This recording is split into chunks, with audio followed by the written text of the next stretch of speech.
bahwa dari sisi hukum positif mengenai pemilu saat ini, pola komunikasi pemasaran juru kampanye yang melekatkan citra dirinya kepada kandidat atau pasangan calon tertentu bukanlah tindakan yang melanggar hukum.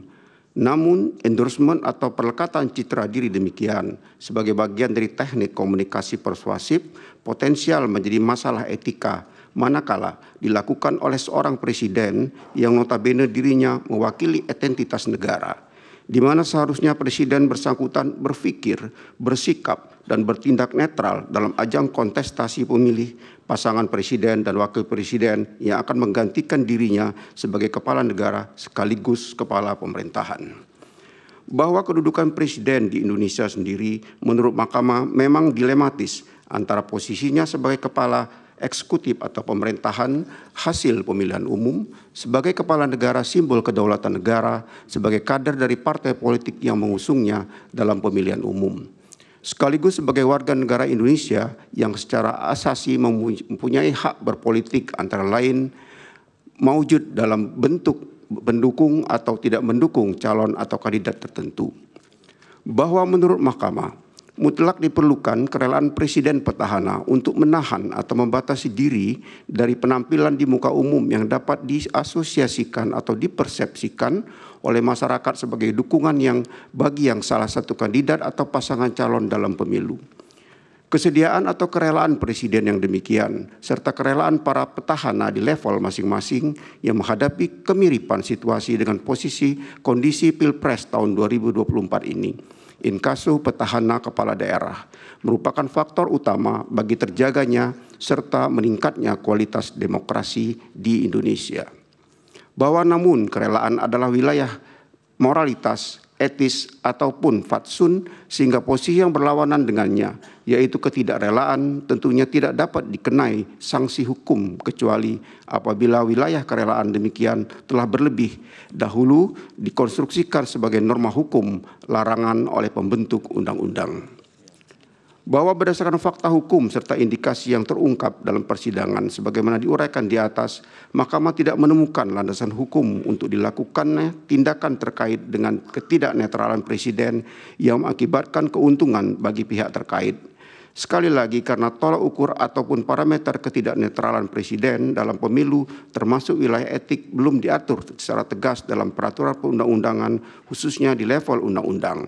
Apalagi Undang-Undang Dasar 1945 dengan tegas menyatakan bahwa hak untuk tidak dituntut atas dasar hukum yang berlaku surut adalah hak asasi manusia yang tidak dapat dikurangi dalam keadaan apapun. Vide pasal 281 ayat 1 Undang-Undang Dasar 1945. Bahwa terlepas dari anutan asas legalitas demikian, Mahkamah menegaskan perlu perubahan paradigma mengenai netralitas kekuasaan eksekutif demi mewujudkan pemilihan umum yang jujur dan adil sebagaimana amanat pasal 22E ayat 1 Undang-Undang Dasar 1945, pasal 22E ayat 1 AKUO dengan tegas menyatakan bahwa pemilu dilaksanakan berdasarkan azas langsung, umum, bebas, rahasia, jujur, dan adil. Tentunya perubahan paradigma demikian harus dilakukan melalui perubahan atas undang-undang mengenai kepemiluan, sebagaimana telah tersinggung dalam pertimbangan hukum sebelumnya, termasuk dalam hal ini berkenaan dengan pemilu yang memenuhi azas jujur dan adil. Bahwa setelah Mahkamah mencermati fakta hukum mengenai latar belakang program Bansos yang merupakan dalam persidangan terutama dari dalil permohonan, pemohon serta keterangan menteri-menteri yang dipanggil Mahkamah, Mahkamah menemukan indikasi ketiadaan antisipasi presiden dan dampak kunjungan dan pembagian Bansos terhadap fairness pemilu presiden dan wakil presiden tahun 2024. Setidaknya, dari keterangan lisan 4 menteri dalam persidangan, Mahkamah tidak mendapatkan keyakinan akan bukti adanya maksud atau intensi dari presiden terkait dengan penyaluran bansos yang dilakukan oleh presiden dengan tujuan untuk menguntungkan pasangan calon presiden dan wakil presiden nomor urut 2. Oleh karena itu, menurut Mahkamah, tindakan presiden belum dapat dikategorikan sebagai pelanggaran terhadap hukum positif. Terlebih, dalam persidangan Mahkamah tidak menemukan bukti-bukti yang meyakinkan Mahkamah adanya korelasi dan hubungan kausalitas antara penyaluran bansos dengan pilihan pemilih. Namun demikian, penting bagi Mahkamah untuk menegaskan dalam rangka perbaikan tata kelola penyaluran bansos ke depan, khususnya penyaluran bansos yang berdekatan dengan penyelenggaraan pemilu, perlu diatur secara jelas menyangkut tata cara penyaluran, baik waktu, tempat, maupun pihak-pihak yang dapat menyalurkannya, sehingga tidak ditenggarai sebagai tindakan yang dapat dimaknai sebagai bantuan bagi kepentingan elektoral tertentu. Bahwa klaim bahwa bansos dan tindakan lainnya yang semacam charity tidak selayaknya diklaim sebagai bantuan personal karena sebagaimanapun pendanaan bansos dan bantuan presiden lain atau menurut keterangan Menteri Keuangan bersumber dari dana operasional presiden. Bersumber dari APBN yang tidak lain dan tidak bukan adalah kekayaan milik seluruh rakyat Indonesia. Sementara Presiden sebagai kepala pemerintahan adalah orang yang dipercaya masyarakat untuk mengelola APBN, sehingga sama sekali tidak ada kepentingan pribadi atas APBN maupun keseluruhan kekayaan negara yang tidak tercatat dalam APBN. Bahwa akan tetapi apabila Mahkamah tidak memberikan catatan khusus terhadap klaim sepihak atas penggunaan bansos oleh pemerintah yang sekali lagi bansos sebenarnya bukan pelanggaran hukum, Mahkamah mengkhawatirkan praktik demikian akan menjadi presiden lantas diikuti oleh para petahana atau pejabat publik pengelola APBD dalam penghelatan pilkada kelak. Bahwa pemberian dukungan dari seseorang kepada keluarganya inkasu dukungan politik adalah hak konstitusional yang dilindungi oleh setidaknya pasal 28E ayat 2 Undang-Undang Dasar 1945. Akan tetapi, hak tersebut termasuk hak asasi manusia yang dikurangi dengan undang-undang. Dalam situasi tertentu, Undang-Undang Dasar 1945 memberikan pembatasan justru agar kebebasan pemenuhan hak konstitusional tersebut tidak membentur, merugikan, atau menjadi sumber nestapa bagi pemenuhan hak konstitusional orang lain. PD pasal 28J ayat 1 dan ayat 2 Undang-Undang Dasar 1945. Berpijak dari hal demikian, penting bagi Mahkamah untuk menegaskan bahwa Undang-Undang Dasar 1945 membatasi pemenuhan hak asasi manusia bukan dalam arti Undang-Undang Dasar 1945 bersikap sewenang-wenang, melainkan justru demi mencegah munculnya situasi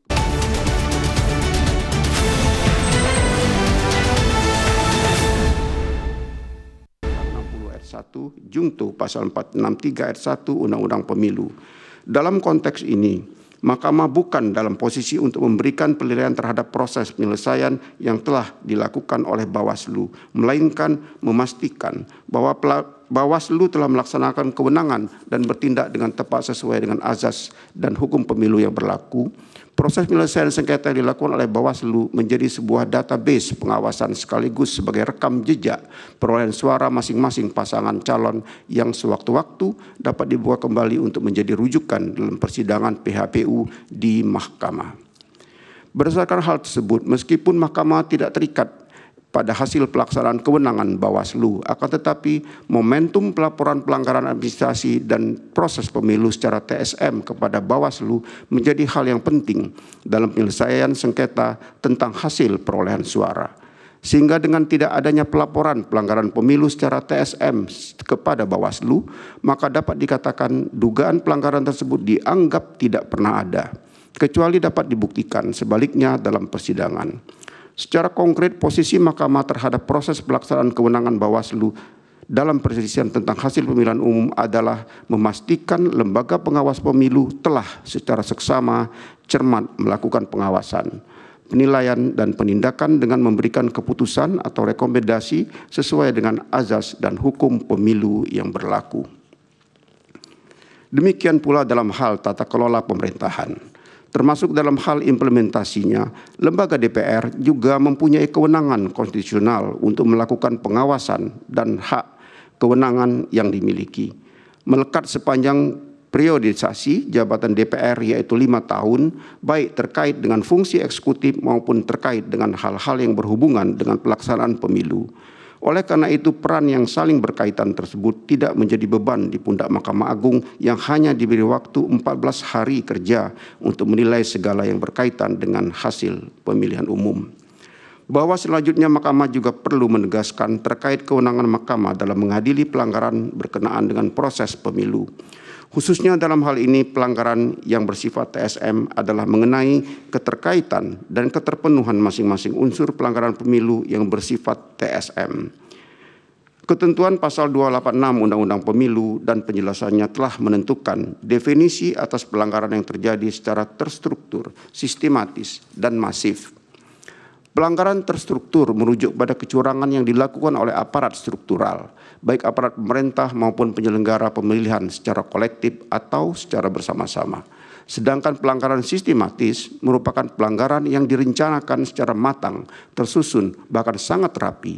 Dan pelanggaran masif adalah dampak pelanggaran yang sangat luas pengaruhnya terhadap hasil pemilihan, bukan hanya sebagian.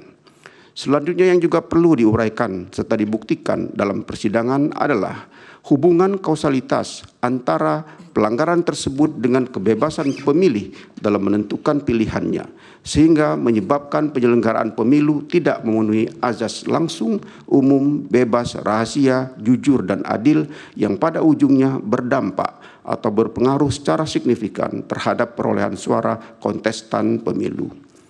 Bahwa terhadap dalil-dalil permohon terkait dengan pengangkatan pejabat kepala daerah dan perannya menggerakkan struktur di bawahnya untuk pemenangan pasangan calon nomor urut 2, termohon menyampaikan jawaban dan seterusnya telah dianggap diucapkan. Pihak terkait pun memberikan keterangannya dan seterusnya dianggap pula telah diucapkan. Bahwa menurut pemohon terdapat hubungan yang erat antara penunjukan penjabat kepala daerah dengan dugaan kecurangan pemilu sebagai berikut.